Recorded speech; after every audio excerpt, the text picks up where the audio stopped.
Next, invertible and non-invertible system.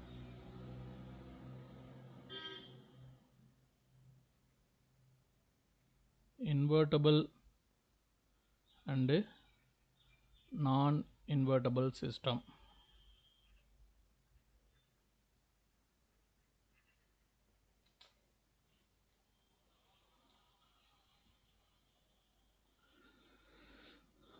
Okay, so suppose a system is there. Okay, system. For that system, you are giving some input. Say, for example, x of t. Again, you will be getting the output as y of t. And for the same system, we are designing the another system that is the inverse of the system. Okay, this system, new system, is the inverse system for the original system. Okay, so again for that inverse system, if you are giving this output y of t as input to the inverse system, you will get some output, say for example z of t. If that output is same as your original input x of t, okay, then these two systems are called, again the system is invertible. Okay, again here simply we are mentioning x of t as the input. Again the x of t could be anything. It could be a number or a step function or ramp function or impulse function. It could be anything. So you are having a system and the inverse system, whatever may be the input. Okay, finally if you are getting the same input, then the system is invertible. Okay, and again in all the cases we cannot expect this result. Sometime we may not get our original input. See, if there are, if we are applying 50 different input, say for the system maybe working perfectly for 40 inputs, but for the rest of the 10 input it may not be working properly, then also the system is non-invertible. So that means what, if the system is invertible irrespective of the input, again it always should work properly. Okay, this properties has to be satisfied. Okay, so that means this system, I can put like t, because t means what, transformation. System means it is like a transformation, it is applying some transformation to the input so that it becomes like a output. That means it provides some kind of mapping between the input and output. Okay, so I can also mention like this. Okay, y of t, and again here the inverse mapping, that means inverse system that I'm applying, again I may be getting same, the output will be x of t. Okay, so again mathematically we can write like this. Okay, now I am getting y of t by applying some transformation, okay, on x of t. Okay, on x of t, then when I pass this through the inverse system, I am applying t inverse. Okay, t inverse. Now this is y of t. Okay, this is y of t. And again, what is y of t? Y of t is transformation of x of t. Okay, transformation of x of t. Again, t inverse cancels. Finally, I am getting x of t. Finally, I am getting x of t. That means what? This is z of t. Okay, z of t is equal to x of t. Okay, so this is the mathematical. Then what is the definition of this one? Okay, a system is invertible if the different input leads to different output. Okay, a system is invertible. A system is invertible if different input, okay, different input leads to different output, different output. Okay, then the system is invertible. So that means what, suppose if it is non-invertible, then what will happen, if you provide two different input but the output will be same. Okay, so that is non-invertible system. Okay, so or otherwise we can also tell like this. Okay, two different input should not produce same output. Okay, two different input, two different input should not produce same output, should not produce same output. Okay, if it produces same output, then that is non-invertible. Okay, or otherwise we can also say like this. Okay, so if the input can be recovered from the output of the system, then the system is invertible. Okay, in other way we can define like this: if input can be recovered, if input can be recovered from the system output, if input can be recovered from the system output, then the system is stable, then the system is stable.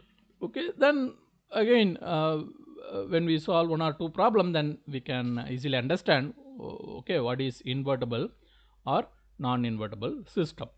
Okay, we'll see some examples. Okay, so now determine whether the given system is invertible or not. Okay, determine whether given system is invertible or not. Given system is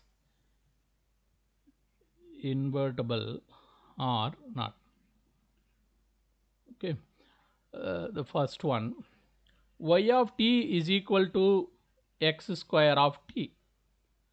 Okay, again before going into the actual system, now I am going to relax these times. Okay, now we'll relax the time. Say for example, if I am having y is equal to x square, so that means what, x is like input. Okay, uh, then y is like output. That means what, when I apply x is equal to, say for example 2, what will be my output? 4. Suppose even if I apply x is equal to minus 2, then also y is equal to 4.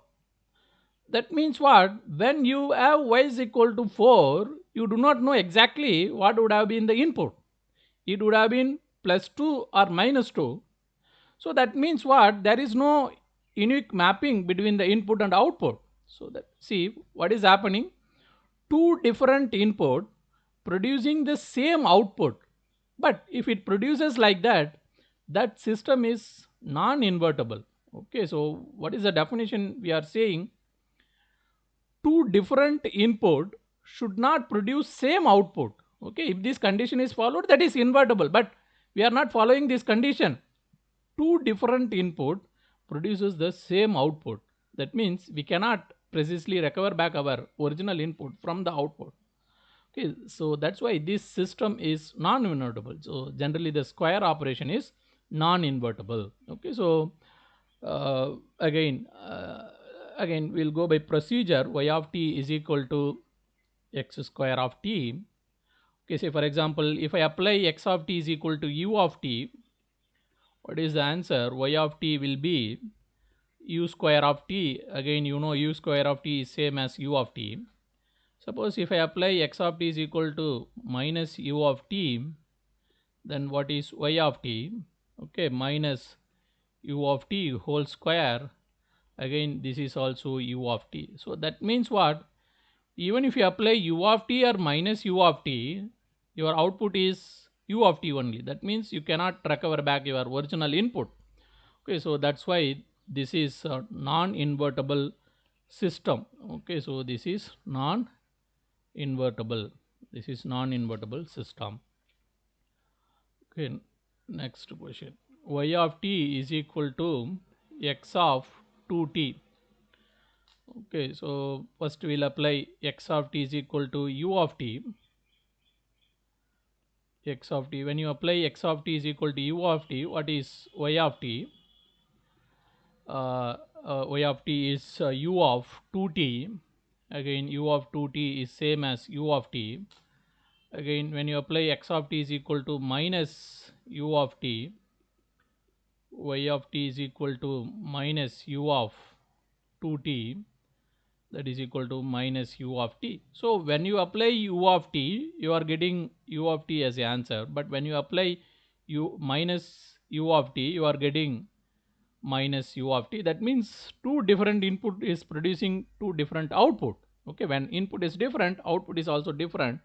So again, this is invertible system. Again, with u of t alone, we cannot come to the conclusion that this is invertible. Again, you have to apply all possible standard input. Okay, all possible standard input means you apply step input, you apply impulse, you apply ramp. then you come to the conclusion whether the given system is invertible or non-invertible. Sometimes the system may be invertible for some specific input.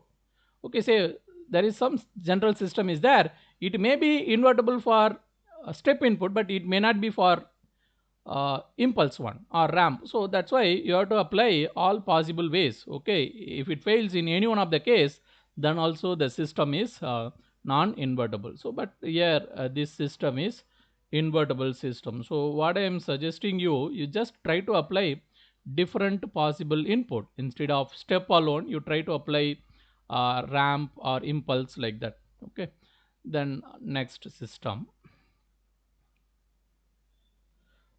y of t is equal to d by dt x of t. Okay, again, first when we look into the system, again we do not know whether the system is invertible or not, but we know the operation of differentiation. Okay, see, say for example, if my input is, say for example, t square. Okay, if my input is t square, then what would have been my output? Because I can apply any input, no problem. My output is y of t is equal to okay 2t. Again, then whether the reverse is possible, because this way this is differentiation, then what is the reverse way?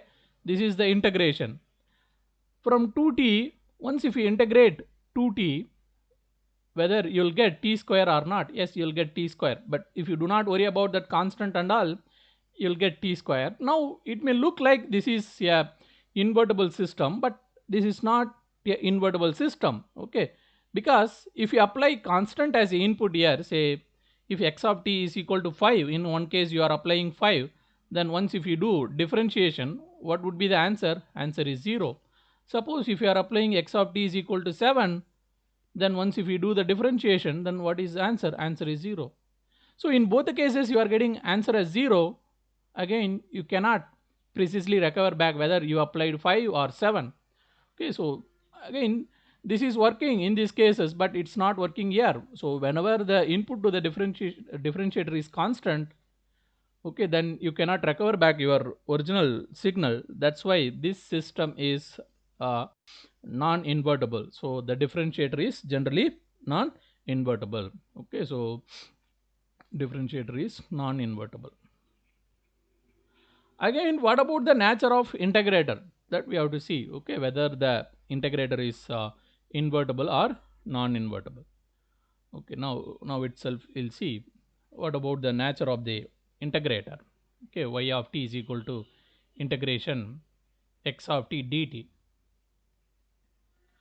Okay, so again simply we'll see, say for example, first we'll take x of t is equal to t. Okay, then once if you integrate, okay, if you apply the integration, you'll be getting t square by 2. Then if you differentiate this, okay, if you differentiate this, what will happen? You'll get t.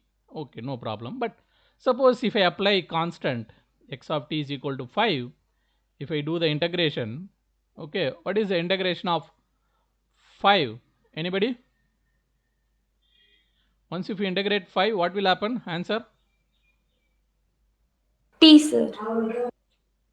T alone or 5t? 5T, sir. Okay, you will be getting 5t. If you go back, if you differentiate this, what will happen? You'll get 5. Okay, let me take the another constant. Say for example, if x of t is equal to 10, if you do integration, you'll be getting 10t. If you do the differentiation, again you can get back your 10. So that means what? Even if you apply the constant here, the integrator is working properly. That means there is the inverse system for this integrator. So that's why the integrator is invertible. Okay, the integrator is invertible. So finally, what is the conclusion here? Okay, if you are using integrator in the first stage, again the inverse of the system is differentiator. Okay, inverse of the system is differentiator. Okay, your main system is integrator, the inverse system is differentiator. That means when you apply x of t as input, then you will get same x of t as the output. Okay, this is y of t. But whereas if you use the differentiator in the first stage, again if you use the inverse as a integrator in the second stage, okay, you cannot get in all the cases. Sometime you may get x of t, but all the time it is not possible. So that's why this is invertible, this is non-invertible. Okay, because you may think integrator and differentiator both are opposite to each other, but okay, but in general the integrator is invertible. That means once if you do the integration first, later you can take differentiation. But once if you do the differentiation first, later if you do the integration, in all the cases you may not expect the same output as something similar to input. Sometime it may be similar to input, but not all the time. That's why the differentiator is non-invertible, whereas the integrator is invertible. Okay, next question. Y of n is equal to n into x of n. Okay, can anybody tell me whether this is invertible or non-invertible? Okay, so uh, again see, suppose you apply x of n is equal to u of n, what will happen? Y of n is equal to n into u of n you are getting. Suppose when you apply x of n is equal to minus u of n, what is the output? Y of n is equal to uh, minus n u of n. Okay, so different input is producing different output. Okay, so it may be looking like invertible system, but we'll see. Suppose otherwise, if I apply input as impulse, okay, because we have to apply all the possible standard input. If you apply the input as impulse, okay, then what is the output? Y of n is equal to n into del n. Again we know from the properties of impulse, again what would be this value? Okay, what would be this value? Okay, n into del n, any idea? Okay, so the value of this one is n into again wait a bit. Okay, so now already we have seen the properties of impulse during the integration process. Now just integration is not there, but just del n and n is there. So even though n is valid for all the number, but here what is the value of n? N value is 0. So that's why this is definitely this will be valid only when n is equal to 0. So I can write like this, del n. Okay, so now what is the answer? The answer is 0. Okay, so now similarly if you apply x of n is equal to minus del n, y of n is equal to minus n del n, again minus 0. Okay, because this n is valid only when n is equal to 0, del n, okay, again 0. That means you are applying different input, but you are getting same output. So that means this is working perfectly for unit step function, but not for unit impulse function. So this is non-invertible. Okay, this is non-invertible. So first of all, before going to that, we should know the properties of impulse whenever it is in multiplication. Okay, when the impulse is in multiplication, say for example x of n is some function and del n is there. Okay, del n is there. What is this value of this? Okay, what is the value? Okay, or otherwise we can write like this. Okay, del of n minus n naught. Okay, if the situation is like this, then this x of n is valid at n is equal to n naught, then you simply multiply with n minus n naught. So this is the another important properties of impulse function. So in this case, instead of x of n, we are having n. That's it. Okay, we are having n, and again instead of n minus n naught, okay, instead of n naught is not there here. In our case, what is n naught? N naught is 0. Okay, n naught is 0 because simply n is there. So that means what? I have to substitute that because if this is n naught, I have to substitute that n naught here, but this is 0 in this case, that's why that 0 I am substituting here. So that's why 0 into del of n. Okay, so I can write it here. So in our case, we are having n into del n. So that means what? This is something similar to n into del of n minus 0. I can write like this. N, whenever n minus n naught is there, that n naught I will substitute here. But here 0 is there. That's why del of 0 into del n. So finally answer is 0. So this is another important properties of the impulse. Okay. Okay. So next question. Okay, here for 5 to 10 minutes we'll complete. Okay, only 2 problems are remaining. Y of n is equal to x of n and x of n minus 2. Just by looking into this problem, you can easily tell whether this is invertible or not. Okay, from the previous experience, you know that this system is something similar to square system. Square operation is there, but with the delayed function. What about the nature of square operation? Anybody? Is it invertible or non-invertible? Non-invertible, sir. Non-invertible. So this is definitely non-invertible. Okay, just we'll apply and see. X of n is equal to un, then y of n is equal to un, u of n minus 2. Okay, then when you apply x of n is equal to minus un, then y of n is equal to minus un, and then minus again one more minus will come. Okay, again minus 1 u of n minus 2, then minus minus plus u of n minus 2. So you are applying different input, but the output is same. So that's why this is non-invertible. Okay, last and final question.